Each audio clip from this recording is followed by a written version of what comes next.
Hello, I'm Lindsay Stein, the consumer reporter at PR Week, and today I'm joined by Colette LaForce, the CMO of semiconductor company AMD. Hi, Lindsay. Hi, thanks for being with us today. Happy to be here. Thank you for having me. All the way from Austin, Texas. Yes. How's your visit in New York going so far? It's great, and you guys have fantastic weather this week, so thank you. Yes. Well, why don't you tell us a little bit in layman's terms about AMD and what the company is all about? So AMD is a 44-year-old semiconductor company, and we build the processors and graphics technology that I like to consider sort of the brains and the beauty behind the devices that we use every day. So everything from PCs to the laptops, tablets, gaming consoles. For example, we're in the new PlayStation 4 and the Microsoft Xbox One. I don't know if you have those on your holiday shopping list, but very popular for consumers. And we also power the backbone of the internet in many cases, so the cloud data centers that bring all the data and the services to all the devices that you and I use. So it's a wonderfully rich ecosystem that we power. Yeah, your fingers in everything. Yes. So actually, AMD just finished the largest brand research study in history for the company on 15 countries, 11,000 respondents. That's correct. And you mentioned that the company learned some interesting things about consumers and also what drives some purchase intent. So why don't you tell me a little bit about that? We did. So when we put the study in market, our goal was to really understand what the preference was for AMD solutions and how people thought about an ingredient brand, because we go inside end user devices and technologies. And we learned some very interesting things. A couple that I think you might be interested in are really around the buying behaviors of consumers and commercial buyers, so business buyers. They were very, very closely mirrored in our study.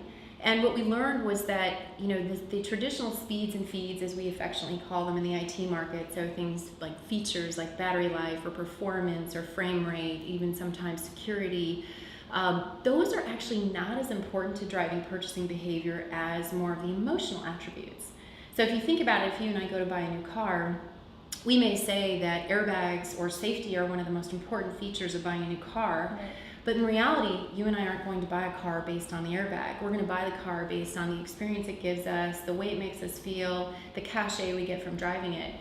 And in our space, what we found is a very similar thing. So both consumer and commercial buyers said that while attributes, that our products had were incredibly important and right at the top of the list for them, they aren't what drive preference. And so our goal as marketers is always to drive purchase preference for our products. So this study was incredibly important and rich in information for us as we think about the AMD brand moving forward. Absolutely, it's really going to change, how you're marketing, right? It absolutely is.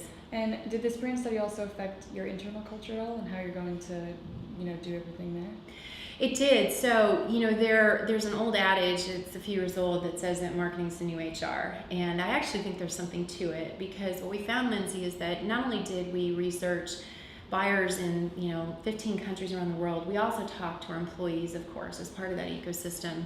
And what we learned is that they too wanted to understand what AMD stood for beyond just the product itself and the chip.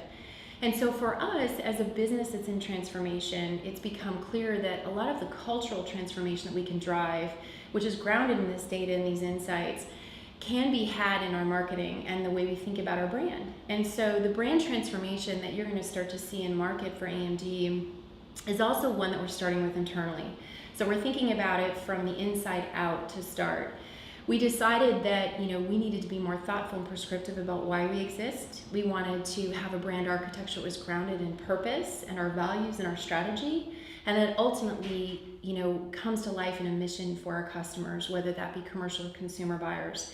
And since we know from them that we can be one AMD brand, it's really important for us, for employees as well, to be that one AMD brand that they can feel proud about. Definitely. Brand evangelism on the inside is definitely a great place to start. It is, and it is where we're starting. And we're finding that with 10,000 AMDers as the evangelists for our brand, who are taking a new message, a new positioning, and a new story about who we are after 44 years to market, we think that will have an incredible echo effect on the ecosystem of our consumer buyers. Great. Well, thank you so much for being with us today. Thank you. Thanks.